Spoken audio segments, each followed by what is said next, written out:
Hello and welcome here to Duxford for part one of a tutorial series based around the marvellous P-40 Warhawk and Tomahawk from A2A Simulations. What we're going to be doing in this first part is we're not going to be going flying. This is really just to take you around the aircraft, take you around the cockpit, talk through some of the systems and controls and get you familiar with what this aircraft is about before you actually take her up into the sky. Now the P-40 has very much earned its place in history. It evolved from the P-36 radial engine fighter, which was the predominant American fighter before World War II, and because of that it was cheaper to produce, it was easier to mass produce it, and it actually saw service before the US had officially entered World War II at Pearl Harbor, when it was flown by volunteer American pilots for the legendary Flying Tigers in aid of China against Japan. So what we'll be covering in part one are the variants available in this package, the main exterior features of the P-40 and a cockpit tour.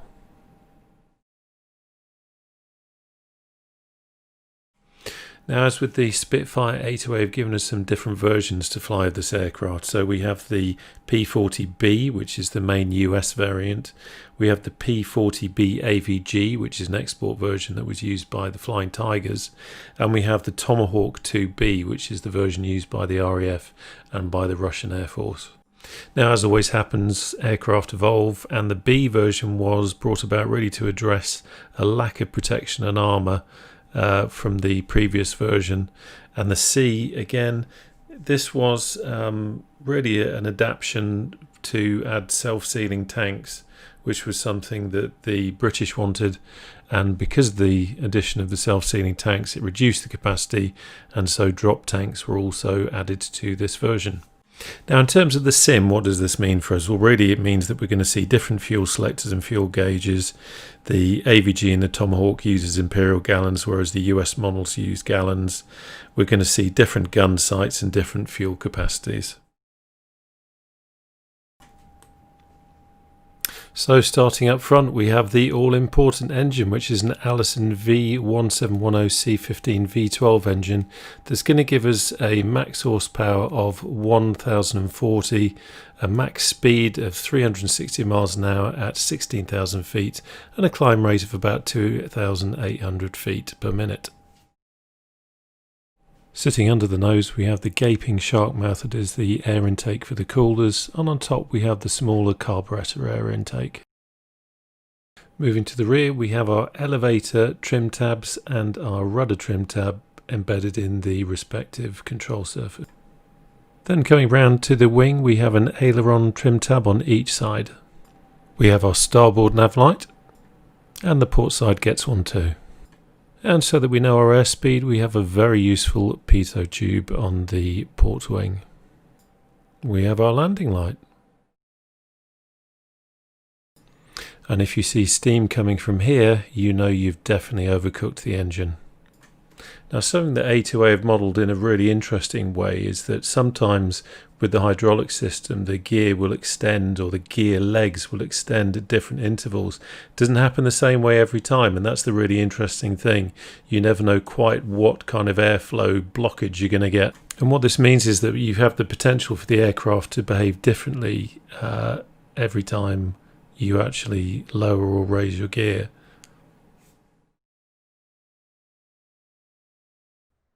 Okay, so let's have a look in the cockpit now. This is where it gets really interesting. This is what we're here for. We want to fly. So starting left to right, we have this handy little diagram here that shows our flap lever and the different positions. It's worth remembering that in the P-40, with the landing gear and also the flap, you have a sort of an up and a down position, but also in neutral position. So if I actuate them here, you can see that's flap down, then we have off, and then we have up. Similarly with landing gear, I'm not going to do it now for obvious reasons, but with that you've always got to remember that neutral position. You've always got to remember that if you're used to an aircraft where you just sort of one button for up, one button for down, with this it doesn't work like that. And luckily there are measures within the aircraft to warn you if you haven't got your gear down when you're coming in, but worth always remembering that. So we have flaps, gear. Down here also we have our emergency hydraulic valve. If all goes to pot, if you can't lower the gear, then what you do is open this valve, you pop out the you pop out the handle there, pop it in there, and then off you go. And that's like a one-use emergency situation there. You don't really want to be using that. If you do, then something isn't right. We've got our rudder trim. We've got our elevator trim. We have a light here which you can move around. Down here on the switch panel we have the cockpit lights, the pitot heat, we have the running lights, which is what we saw on the wing. We have the fuel gauge light, the klaxon on off. Now that is what I was talking about in terms of the gear. If you are running at a very low speed and you haven't got the gear down, as you may have seen in other aircraft, the klaxon will go off, and that's just a way of testing it when you're on the ground doing your startup checks. Oil dilution. If the temperature is very cold and the oil is very viscous, when you close down and sometimes when you start up, you might want to dilute the oil a little bit. Landing gear lights, saw those before. Master battery, generator on off. That's pretty standard. Over here we've got the starter, we've got the energize where we pull it down and that winds up the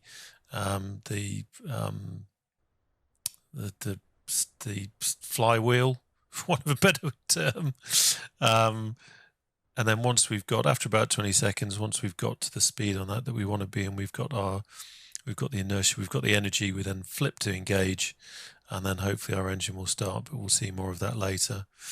Over here we've got more lights, gun sight light, or rather gun sight on off. Got the compass light, and we've got formation lights here. We've got an ammeter here. Over here we've got our prop control. This is where it gets a little bit more complicated in this. As you can probably tell, this is very much an aircraft of lots of switches. We'll cover this in more depth, but essentially here you've got an auto position where you're governing the prop using the lever here. But then also you can turn that off and you can have it on a manual setting here. And then you would be, I think that one there is increasing the RPM and then moving it over here. It's a bit difficult to do it for me. You're decreasing the RPM. When it's in auto, you're using that. When it's not in auto, you're using those two positions there. Essentially, when it's not an auto, you've got a fixed pitch prop and you're using those different positions there to change the RPM. We'll cover that in more detail. Over here we've got a manual fuel pump. If you look over to the fuel indicator, no, we haven't covered that yet, but you'll just see the fuel needle come up a bit. If I let go, it drops down again. We have our fuel tank selector. Now, this is where we need to look at the difference between this aircraft and the other variants, the Tomahawk.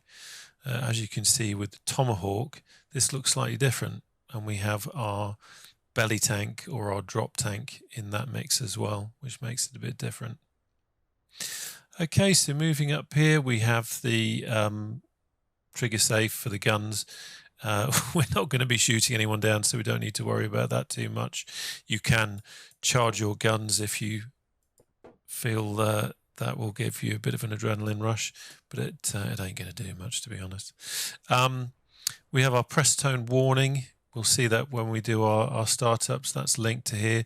Prestone is, if you don't know, is just a brand name from the early days, around the 30s, I believe, for a coolant brand, and it's kind of a bit like Hoovers. I don't know how much this translates across the world, but Hoovers were a standard name for a vacuum cleaner. Prestone became a standard name for coolant, and at one point, obviously, they would have been putting Prestone into the aircraft. I presume I'm pronouncing Prestone right. Is it Prestone or Prestone? Who knows? This light comes on, warning you that the engine is too hot, and that just kind of tests it really. Don't worry about the detail on these sorts of things. We are going to cover it in more detail. This is just a quick walk around the cockpit, really. We've got our mags here, left, right, and both. We have our ventilation here. If we just grab hold of that, get it right. There we go. And then we can adjust it accordingly. If you find that you're getting steamy windows, because that is modeled in the aircraft, if you're getting condensation on the inside of the windows, then that's what you need to be adjusting to allow more air into the aircraft. Up at the top here, we have our gyro, our heading indicator, and you have a wheel here to adjust for gyro drift. We check that with our compass. That's how we make sure that the gyro is where it should be. We've got our airspeed indicator. We have a clock. We have our fuselage fuel tank here. That's our fuselage fuel tank gauge. We have suction here. That's all about our instruments, making sure we've got a vacuum. We have our air temperature, which is the outside air temperature. So at the moment it's 8 degrees. We have our indicator here for landing gear and flaps. So it's off at the moment because we've got no power, but we have a flap indicator here and then an indicator for each of the wheels here, the two main gear and then the tail wheel as well, because of course we've got a retracting tail wheel on this aircraft. Turn and slip indicator. Up here we've got our attitude indicator. We can uncage it and cage it here. We've got our vertical speed indicator, manifold pressure here, RPM here, carb temp. That's quite handy to use. I've not seen it yet, and I don't think many people have come across it, but carburetor icing is modelled in this aircraft, so you need to keep an eye on that. You obviously need to keep an eye on that as well for overheating. But over here we have our carb heat control, which is worth having. We've got our coolant temperature, and then we've got our various oil T's and P's over here, and our fuel pressure. Vacuum source, main or alternate. We've got a low fuel warning light down here. We have our primer, which we use to start the engine here. That can be unlocked and then give it a few squirts. We will come on to that in more detail. Down here we have our, if I get that right, we have our wing tank fuel gauge.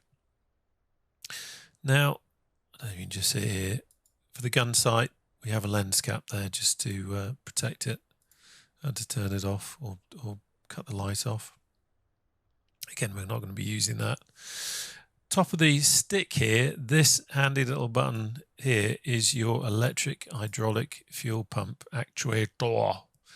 I heartily recommend you map this to a button on your joystick. It makes life so much easier. Essentially what you're doing when you're lowering the gear or raising the gear is you're using this to do most of the work, and then you're using the manual gear, just manual handle pump to just finish it off, just make sure it's all tight. But this takes a lot of work out of it, and it's well worth mapping that to something on the joystick because it will make life easier for you. We have various different gun charging bits and pieces here. Again, the guns don't work, so you don't need to worry about that too much. We have our oxygen control here. So we have the oxygen level, and then up on the top here we have the oxygen altitude. So if you're flying at 15,000 feet, then you would set 15,000 feet on there, and then that regulates the airflow for the altitude that you're flying at. That's nice and simple. Over here we have the radio. You can change the frequency on the radio by turning this dial here. It's very simple. This is very old avionics. Not a GPS in sight, as you can see, very much old school, but that is essentially how you are going to be changing the frequency there. Down here we have the cowl flap handle. Again, I have this mapped to a couple of buttons on the controller, and then through FUI SBC, I've then got that to repeat as I'm moving it, but on the ground, that's where we'd have it wide open and then closed. And that's how you regulate the temperature of your engine. We talked about this here. This is the manual hydraulic hand pump. You can use that instead of the electric one for the whole process, but it's much easier using the electric one, that's for sure. And over here we have our little map case where you can, funnily enough, look at your map. And handy little light. Again, as with the other one, you can move that around. And then you have the canopy close open handle here. Now we're nicely shut in. And that's very simple. That's just one click with the mouse really on that. Very easy. So that really covers it. That's a whistle stop tour around the cockpit, so you can see pretty much where all the bits and pieces are and what everything does. And something I have noticed in this is in the manual, it has a spot here for a aileron trim. So we're going to now have a look at the B variant. Now if we look in the B variant, here we have our aileron trim, which is missing from the AVG and also from the RAF Tomahawk. But that's just a little detail to notice there. It's one of the nice little touches that make these different versions different. It's not the same aircraft with different paints. There are some, particular differences between them. You'll also notice that the fuel tank selector is slightly different on this aircraft as well. Something I didn't point out just before is, of course, we have our parking brake here, which is all important. If we want to put that on, we pull it, we put the brakes on the rudder pedals, and then we release the parking brake and we release the rudder pedals, and then we've got our brake set. The other thing I should have pointed out is if you want to actually put the oxygen, you're setting the oxygen here, but if you want to put oxygen mask on, you're actually clicking on that. And you can hear the oxygen mask going on, and we're breathing. We're doing our best Darth Vader impression. So that is the B version.